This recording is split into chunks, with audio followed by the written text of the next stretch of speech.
ഞാൻ പറയുന്നത് നാടിന്റെ എല്ലാ മേഖലയിലും ഇടപെട്ടുകൊണ്ട് ഒരു ഗവൺമെന്റ് മുന്നോട്ട് പോകുന്നു.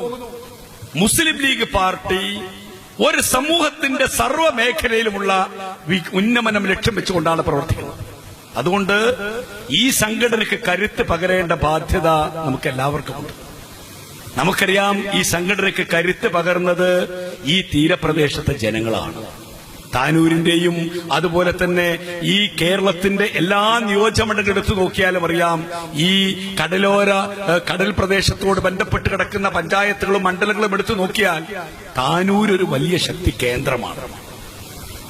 ഇവിടുത്തെ കാരണവന്മാർ മുസ്ലിം ലീഗിന്റെ കൊടി പിടിച്ച് ലീഗിന്റെ പൊതുയോഗങ്ങളിലേക്ക് നീങ്ങുന്ന സമയത്ത് നമസ്കാരപ്പായിലിരുന്ന് നമസ്കാര കുപ്പായത്തോടുകൂടി കരളുരുകി പ്രാർത്ഥിച്ച ഉമ്മമാരുടെ മക്കളാണ് ഇവിടുത്തെ സ്ത്രീകൾ.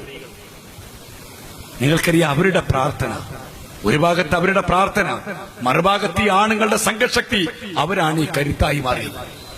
എനിക്കിവിടുത്തെ നല്ലവരായ സഹോദരന്മാരോട് പറയാനുള്ളത്, രാഷ്ട്രീയ പാർട്ടിയുടെ കയ്യിൽ അധികാരം ഏൽപ്പിച്ചു കൊടുക്കാൻ കഴിയുമെങ്കിൽ അത് പാണക്കാട് തങ്ങളുടെ ഇന്ത്യൻ യൂണിയൻ മുസ്ലിം ലീഗിന്റെ കയ്യിലാണ്. കാരണം അവിടെ വിശ്വാസമുണ്ട്, യാതൊരു സംശയവും അതിന് വേണ്ട. അതാ ലീഗ്, അവിടെ നിന്ന് ഞങ്ങൾ ചിന്തിക്കുന്നത്. ഞങ്ങൾക്ക് രാഷ്ട്രീയ ദർശനമുണ്ട് അവിടെ. അതുകൊണ്ടാണ് ഞങ്ങൾ തീവ്രവാദത്തെ എതിർക്കുന്നത്, അതുകൊണ്ടാണ് ഞങ്ങൾ വർഗീയതയെ എതിർക്കുന്നത്. ഞങ്ങൾ ഇസ്ലാമികമായ മൂല്യങ്ങൾ ഉയർത്തിപ്പിടിച്ചുകൊണ്ട് തന്നെ രാജ്യത്തുന്നത മതേതര മൂല്യം ഉയർത്തിപ്പിടിക്കാൻ കഴിയും. സെയ്ദ് മുഹമ്മദ് അലി ശിഹാബ് തങ്ങൾ അതിന്റെ മാതൃകയാണ്. മുഹമ്മദ് അലി ശിഹാബ് തങ്ങൾ മാതൃകയാണ്. അവിടെയാണ് നിൽക്കുന്നത് ലീഗ്. ആ മുസ്ലിം ലീഗ് പാർട്ടിക്ക് ഒരു ഭാഗത്ത് ജനങ്ങളെ മതേതരത്വത്തിന്റെ വഴിയിലൂടെ കൊണ്ടുപോകണം, സമാധാനത്തിന്റെ അന്തരീക്ഷം ഉണ്ടാകണം, നാട്ടിൽ കലാപമുണ്ടാകരുത്, നമ്മുടെ കുട്ടികൾ പഠിക്കണം, വിദ്യാസമ്പന്നരാകണം, സംസ്കാര സംബന്ധമായ ഒരു സമൂഹത്തെ സൃഷ്ടിച്ചെടുക്കണം. അതിനാൽ ലീഗ് എത്തിച്ചത്, ലീഗിന്റെ കഴിഞ്ഞുപോയ മഹാരഥന്മാരായ നേതാക്കന്മാരൊക്കെ പരിശ്രമിച്ചതാണ്. എത്ര വലിയ വീക്ഷണമാണ്, എത്ര വലിയ കാഴ്ചപ്പാടാണ്. മുസ്ലിം ലീഗ് അവിടെ നിന്നാണ് ചിന്തിക്കുന്നത്, അത് ജനങ്ങളുടെ പക്ഷത്തിൽ നിൽക്കുന്നു. നിങ്ങൾക്കറിയാം, ഈ കുട്ടി അഹമ്മദ് കുട്ടി സാഹിബ് ഇവിടെ ഇരിക്കുന്നു. ഇപ്പോൾ മുസ്ലിം ലീഗിന്റെ ജീവകാരുണ്യ പ്രവർത്തന രംഗത്ത് ലീഗിന്റെ രാഷ്ട്രീയം എന്താണ്? ഒരു സംഘടന അടുത്ത കാലത്ത് ഒരു വാൾ പോസ്റ്റ് ഒട്ടിച്ചു വെച്ചിരുന്നു, 1,86,00,000 രൂപ ഈ വർഷം റിലീഫ് പ്രവർത്തനം നടത്തി. സന്തോഷമുണ്ട്. എത്ര ചെറുതാണെങ്കിലും ആര് നടത്തുന്നതിനെയും ഞങ്ങൾ അംഗീകരിക്കുന്നു. പക്ഷേ ഞാൻ ചോദിക്കട്ടെ, മുസ്ലിം ലീഗുമായി നിങ്ങളൊന്ന് കമ്പയർ ചെയ്യ്. ഈ മലപ്പുറം ജില്ലയിൽ ഈ വർഷം മുസ്ലിം ലീഗ് നിർമ്മിച്ചത് 300 വീടാണ്. 7 ലക്ഷത്തോളം രൂപ ചെലവുള്ള 300 വീട്. 7 ലക്ഷം രൂപ ചെലവഴിച്ച് 300 വീട് എന്ന് പറഞ്ഞാൽ 21 കോടിയാണ്. 21 കോടി രൂപ ഒരു വർഷം വീടുണ്ടാക്കാൻ ബൈത്തുർ റഹ്മക്ക് മാത്രം. ഇനിയും 100 വീടിന്റെ പണി നടക്കുന്നു. ജില്ലയിൽ മാത്രം, ജില്ലയുടെ പുറത്ത് വേറെ, മറ്റെല്ലാ ജില്ലകളിലും.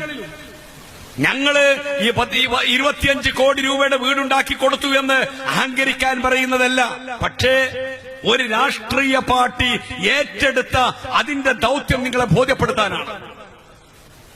ഒരു ഭവന നിർമ്മാണം മാത്രമല്ല, CH സെന്റർ പോലെയുള്ള ജീവകാരുണ്യ പ്രവർത്തനങ്ങൾ ഒരു മാസം 4 കോടി രൂപ വിനിയോഗിക്കേണ്ടി വരുന്നു.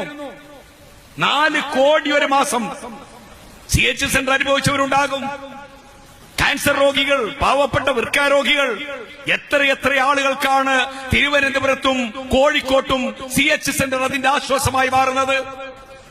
മാർക്സിസ്റ്റ് പാർട്ടിയുടെ സ്പീക്കർ വിജയകുമാർ CH സെന്റർ പരിപാടിയിൽ പങ്കെടുത്തുകൊണ്ട് പറഞ്ഞത്, വിശക്കുന്നവന്റെ മുമ്പിൽ അപ്പമായി ദൈവം പ്രത്യക്ഷപ്പെടുമെന്ന് ബൈബിളിൽ പറയുന്നുണ്ട്, പക്ഷേ രോഗിയുടെ മുമ്പിൽ ആശ്വാസമായി CH സെന്റർ പ്രത്യക്ഷപ്പെടുമെന്ന് ഞാൻ അനുഭവിച്ചറിഞ്ഞിട്ടുണ്ട് എന്നാണ്. എന്താ അതിന്റെ അർത്ഥം? ഞങ്ങളതൊരു വലിയ ലക്ഷ്യബോധത്തോടു കൂടിയാണ്.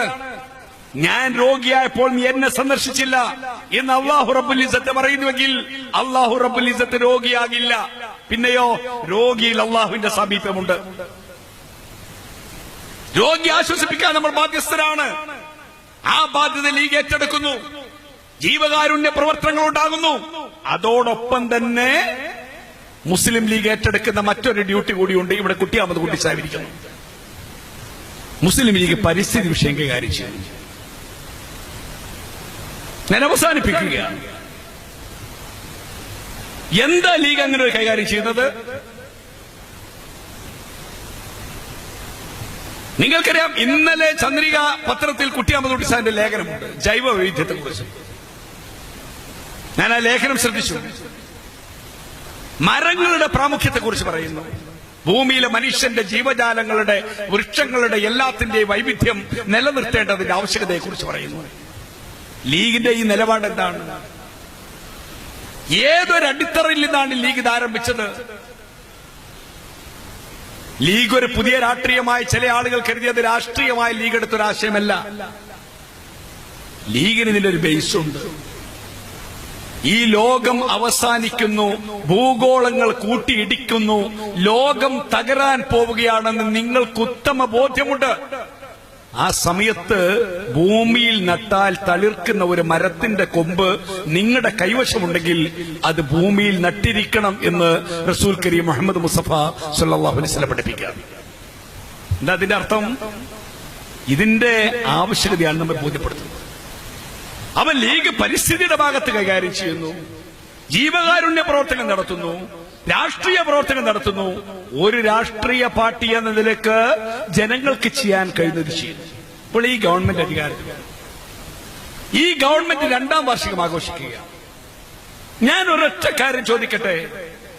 ഈ 2 വർഷം കേരളത്തിലെ ജനങ്ങൾക്ക് വേണ്ടി ഈ ഗവൺമെന്റ് ചെയ്ത കാര്യങ്ങളിൽ ഒരൊറ്റ കാര്യം നിങ്ങൾ എടുക്ക്.